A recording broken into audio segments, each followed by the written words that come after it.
ప్రాచీన శాస్త్రీయ అత్యాధునిక వైద్య విధానాలను వినూత్నంగా ఒకే గొడుగు కింద అందుబాటులోకి తీసుకొచ్చింది మెడి9 ఇంటిగ్రేటెడ్ మెడికల్ సిస్టమ్. రేపు అసెంబ్లీ 12 నుంచి అసెంబ్లీ సమావేశాలు నడుస్తున్నాయి. కులగణన మీద మాట్లాడే అవకాశం ఉంది. ప్రతిపక్ష నాయకుడు కూడా వచ్చే అవకాశం ఉంది. కేసీఆర్ కూడా వచ్చే అవకాశం ఉందని చెప్తున్నారు. ఒకవేళ ఆయన వస్తే మీ కులగణనకు ఆయనకు చేసిన కులగణన మీద చర్చ నడిచే అవకాశం ఉంది. చేయమని చెప్పండి. ఇప్పుడు బీజేపీ ఎమ్మెల్యేలకు ఎవరైతే 8 మంది ఉన్నారో వాళ్ళకి అసలు కులగణన మీద మాట్లాడే హక్కు లేదు. ఎందుకంటే మేమే చెప్తున్నాం కదా, రాహుల్ గాంధీ గారు చెప్పిండ్రు కదా, దేశవ్యాప్తంగా కులగణన చేయండి అంటే మోడీ గారు వెనక్కిపోతున్నారు. కులాన్ని అడ్డం పెట్టుకొని బీసీ ప్రధానమంత్రి అని ఇన్ని రోజులు వాళ్ళు ప్రొడ్యూస్ చేసుకున్నారు కదా. వాళ్ళ పార్టీలోనే బీసీలకు సముచిత స్థానం లేదు, వాళ్ళ పార్టీలోనే సోషల్ ఎకనామీ లేదు. వాళ్ళు ఏం మాట్లాడతారు? వాళ్ళు చర్చకు రమ్మనండి. బీఆర్ఎస్ పార్టీకి చెందిన కేసీఆర్ గారు గతంలో చేసిన సర్వే పత్రాలు కూడా తీసుకొచ్చి చర్చకు రావాలి. ఎవరెవరైతే బీసీది నిన్న క్యాబినెట్ ఆమోదించింది ఆ తీర్మానాన్ని. కాబట్టి రేపు అసెంబ్లీలో ఖచ్చితంగా దాని మీద చర్చించే అవకాశాలు ఉంటాయి. కాబట్టి మీరు ఎవరెవరైతే మాట్లాడాలని రోజుల తరబడి సుదీర్ఘకాలంగా మాట్లాడాలనుకుంటున్నారో వాళ్ళందరూ రండి, మాట్లాడడానికి సిద్ధంగా ఉన్నామని చెప్పి రేవంత్ రెడ్డి గారు ఆ రోజు అన్నారు. ఈ రోజు కూడా దానికి కట్టుబడి ఉన్నారు. ఓకే, ఇప్పుడు తెలంగాణ రాష్ట్ర ప్రజలు కేసీఆర్ ని కోరుకుంటున్నారా? కేసీఆర్ లాంటి వ్యక్తి మళ్ళీ సీఎం కావాలని అనుకుంటున్నారా? రైతు బంధు ఇవ్వడంలో కాంగ్రెస్ ప్రభుత్వం ఫెయిల్ అయింది, కేసీఆర్ ఉంటే మంచిగా వచ్చేది అన్నట్టు కూడా మాట్లాడుతున్నారా?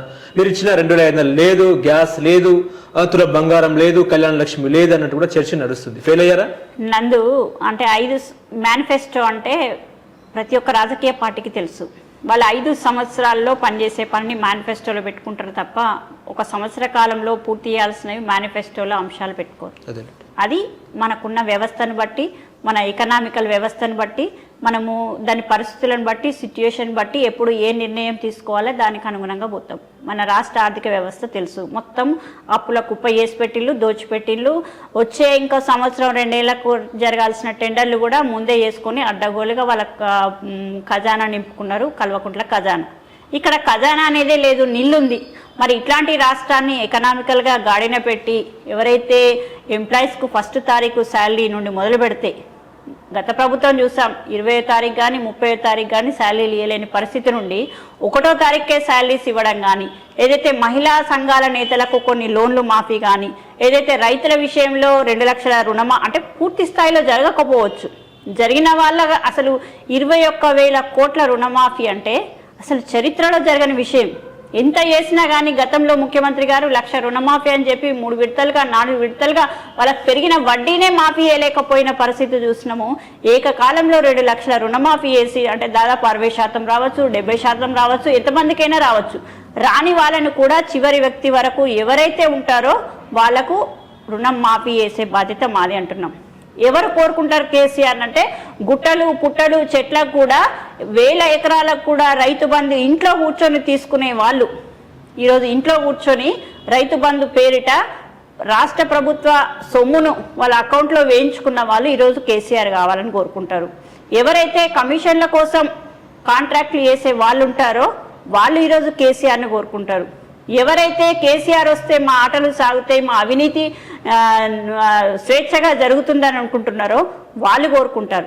ఈరోజు మహిళలు కోరుకోవట్లే, యువత కోరుకోవట్లే, రైతులు కోరుకోవట్లే, ఎవ్వరు కూడా కోరుకోవట్లే. మేము మేజర్గా 200 యూనిట్ల కరెంటు విషయం కానీ, ఇంటికి 200 యూనిట్ల ఉచిత కరెంటు విషయం కానీ, 500కు గ్యాస్ సబ్సిడీ విషయంలో కానీ, ఉచిత బస్సు విషయంలో కానీ, మహిళా సంఘాలకు రుణాల విషయంలో కానీ, మహిళలకు పెట్రోల్ బంక్ల విషయంలో కానీ, మహిళలకు క్యాంటీన్ల విషయంలో కానీ, ఇవన్నీ తీసుకుంటే కూడా యువతకు అసలు ఎన్నడూ లేని విధంగా గ్రూప్ 1 ఎగ్జామ్ నిర్వహించడం కానీ, డిఎస్సి వేయడం కానీ, నోటిఫికేషన్లు ఇచ్చి నోటిఫికేషన్లు సక్సెస్ఫుల్గా కంప్లీట్ చేసిన విషయం కానీ, ఇవన్నీ తీసుకుంటే కూడా ఏదైతే ఉద్యోగుల విషయంలో కూడా గత ప్రభుత్వం బకాయిలో ఉన్న డిఏ చెల్లింపు విషయంలో కానీ ఇంకో కొన్ని బకాయిలు ఉంటాయి. వాటిని అంటే మనకు వచ్చే ఎకనామికల్ వ్యవస్థను బట్టి వాళ్ళకి ఎట్లా క్లియర్ చేయాలనేది ఏమంటారు క్యాబినెట్ నిర్ణయిస్తుంది.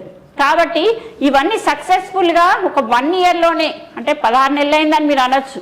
16 నెలల్లో కేంద్ర ప్రభుత్వం 5 నెలలు పార్లమెంటు ఎలక్షన్స్ పెట్టి 5 నెలలు అట్లా ఖతం చేసింది. మిగతా మొన్న ఎమ్మెల్సీ ఎలక్షన్లని, అంతకుముందు ఎంపీ ఎలక్షన్లని, ఇట్లా తీసుకుంటే రకరకాల ఎలక్షన్ల పేరుతో, కోడ్ల పేరుతో, ప్రభుత్వం వచ్చినాక హనీమూన్ పీరియడ్ పేరుతో ఇవన్నీ ఓంగా మాకు పట్టుమని 10 నెలల టైం కూడా లేకుండా ఉండే. అయినా 10 నెలల్లో అన్ని ఎకనామికల్ వ్యవస్థను కూడగట్టుకొని అన్ని ఆర్థిక వనరులను కూడగట్టుకొని ఈరోజు ప్రభుత్వాన్ని గాడిన పెట్టి ముందుకు నడిపిస్తుంటే ప్రతి ఒక్కరు అప్రిషియేట్ చేస్తున్నారు తప్ప కేసీఆర్ మళ్ళీ రావాలని ఎవరు కోరుకోవట్లేదు. 16 నెలలుగా అసెంబ్లీలో అడుగుపెట్టని వ్యక్తి ఈరోజు ఏం పరిపాలిస్తాడు, ఏం అడుగుతాడు, ప్రజలను ఏం ఉద్ధరిస్తాడు? డెవిల్ ఈజ్ బ్యాక్ అసెంబ్లీలో అన్నట్టు మాట్లాడుతున్నారు. డెవిలే నిజంగా డెవిలే అంటున్నా.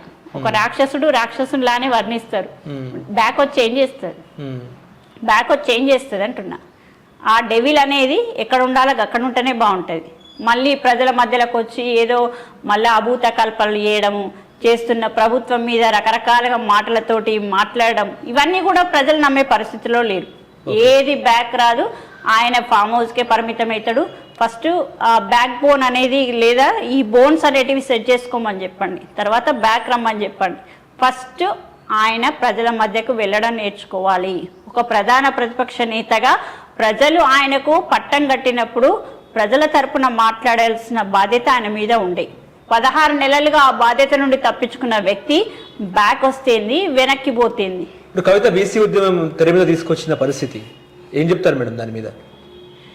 మనము ఆమె ఎప్పుడైతే ఆమె మీద లిక్కర్ స్కామ్ విషయం ఉందో అప్పుడు ఇక అవుతుంది, అరెస్ట్ అవుతుంది, ఆమె మీద వారెంట్ వస్తుంది, ఈడీ కేసు అవుతుంది అని చెప్పినప్పుడు ముందుగా మహిళా నినాదాన్ని ఎత్తుకున్నది. అప్పుడు బీజేపీ బీఆర్ఎస్ రెండు లోపాయికారుగా పనిచేసినాయి కాబట్టి ఇక మహిళా బిల్లు పెడతారు కాబట్టి ఆ మహిళ అనే అంశాన్ని ఎత్తుకోవాలనే ఉద్దేశంతో ఆమె ఎత్తుకున్నది. మరి ఈరోజు అది ఇంప్లిమెంట్లోకి వచ్చిందా లేదా చెప్పాలి. 26లో ఇంప్లిమెంట్ చేస్తారట. 26లో అంటే 2 సంవత్సరాల తర్వాత ఇంప్లిమెంట్ చేసేదాన్ని ఈ రోజు పెట్టేసి మేము ఏదో ఇంప్లిమెంట్ చేసినామని చెప్పుకుంటున్నారు. ఆ రోజు వాళ్ళు చేసే పనిని ముందస్తుగా ఆమె కనిపెట్టి ముందస్తుగా బీజేపీ వాళ్ళ లీకుల వల్ల ఆమె ఆ ఉద్యమాన్ని చేసినట్టుగా ఢిల్లీలో మహిళా బిల్లు కావాలని పోరాటం చేసి తర్వాత ఎన్ని రోజులు జైలు పోయిందో మనం చూస్తున్నాం. ఈ రోజు కూడా ఏదైతే బీసీ బిల్లు మేమే పెడతామని చెప్పినాం కదా, బీసీ కులగణన సమీకరణ మీద మేమే పెడతామని చెప్పినాం కదా, రిజర్వేషన్ల ప్రక్రియ విషయంలో మేమే ముందుకెళ్తామని చెప్పినాం కదా, మేమెత్తుకున్న నినాదం మేము చేసి చూపించకపోతే ఆమె మాట్లాడాలి. మేము చేసి చూపిస్తున్నాం ప్రాక్టికల్గా, బీసీ వాళ్ళకు నష్టం లేదు, వాళ్ళే ఆమోదిస్తున్నారు. ఈమెకు వచ్చిన ఓసీ బిడ్డకు వచ్చిన నష్టం ఏంటి అంటున్నా. ఈమె ఓసీ బిడ్డ కదా, ఈమెకు వచ్చిన నష్టం ఏంటి? ఈమె నినాదం ఎత్తుకోవాల్సిన అవసరం ఏముంది? కేవలము పబ్లిక్లో వెళ్ళడానికి మాత్రమే ఈరోజు ఆమె ఇట్లాంటి నినాదాలు ఎత్తుకుంటుంది తప్ప వేస్ట్. ఆమె ఏం చేసినా కానీ ఆమె బాగా సంపాదించుకున్నవి తిరిగితే ఎంత ఖర్చు పెట్టినా అవి ఖర్చు కావు. ఆమె ఏదో పబ్లిక్లో కనబడాలి అనేది ఆమె ఆరోగ్యం కోసం తిరుగుతున్నట్టే కనపడుతుంది. అంతే తప్ప ఆమె ఎక్కడా కూడా చిత్తశుద్ధిగా మళ్ళీ కేసీఆర్ బిడ్డలాగా అసలు ఏ మొహం పెట్టుకొని తిరుగుతారు? జైలుకు వేయించిన వాళ్ళు స్కామ్ చేసి దొరికిపోయి జైలుకు పోయి వచ్చి నీకు అన్ని ఆధారాలు ఉన్న తర్వాత కూడా మళ్ళీ ఏ రకంగా నిన్ను ప్రజలు నమ్ముతారని వాళ్ళ తరపున ఉద్యమం చేయడానికి ముందుకెళ్తున్నారు. ఆమెకు చిత్తశుద్ధి ఉంటే భారతదేశం మొత్తం మీద మద్యాన్ని నియంత్రించమని ఉద్యమం చేయమని చెప్పండి. ఏదైతే ఆమె తెచ్చిన లిక్కర్ పాలసీలు ఉన్నాయి కదా, అడ్డగోలుగా లిక్కర్ బిజినెస్ ఉంది కదా, అట్లాంటి బిజినెస్ను డౌన్ చేయమని చెప్పండి, దాన్ని బ్యాన్ చేయమని చెప్పి ఆమె ఉద్యమం మొదలుపెట్టాలి. ఆమెకు నిజంగా ఆమె దానిలో దోషి కాకుంటే నిర్దోషి అయితే అవి వేయకుండా అక్కరాని విధాలు ప్రభుత్వం ఏదైతే చేసి చూపించే విషయాలనే ముందుగా ఏదో ఎక్కించుకున్నా నా పోరాట ఫలితంగానే వచ్చిందని చూపించుకునే ప్రయత్నము, క్రెడిట్ కొట్టేసే ప్రయత్నంలో ముందుకెళ్తుంది. ఇప్పుడు పటాన్చెరు ఎమ్మెల్యే గూడెం మహిపాల్ రెడ్డి కాంగ్రెస్ పార్టీ మీద జుగుప్సాకరమైన వ్యాఖ్యలు చేశారు. అది సోషల్ మీడియా ట్రెండింగ్లో ఉన్న పరిస్థితి. సస్పెండ్ చేస్తారా, యాక్షన్ తీసుకుంటారా? అంటే మీనాక్షి నటరాజన్ గారు వచ్చిన తర్వాత ఎంతటి పెద్ద నేతనైనా పార్టీకి అగైనిస్ట్గా మాట్లాడినా పార్టీ లైన్ దాటిన వాళ్ళ మీదనైనా చర్యలు తీసుకోక తప్పదనే విషయాన్ని మాట్లాడిండ్రు. ఈరోజు గూడెం మహిపాల్ రెడ్డి గారు మాట్లాడినలా, ఎవరు మాట్లాడినలా దాని మీద ఒక నివేదిక ఉంటుంది. ఆయన మాట్లాడినలా లేదా ఏం జరిగిందనే విషయంలో కూడా నివేదిక వచ్చిన తర్వాత ఖచ్చితంగా అధిష్టానం నిర్ణయం తీసుకుంటుంది. అంటే చులకన అయిపోతున్నారా కాంగ్రెస్ పార్టీ? మీ సొంత ఎమ్మెల్యేలు అట్లా మాట్లాడితే ఏంటండి అసలు? అంటే ఆయన మాట్లాడిందా లేదా అనేది ఇంకా తెలియలేదు కదా అసలు. అదే అంటే రకరకాలుగా వాయిస్లు రావచ్చు.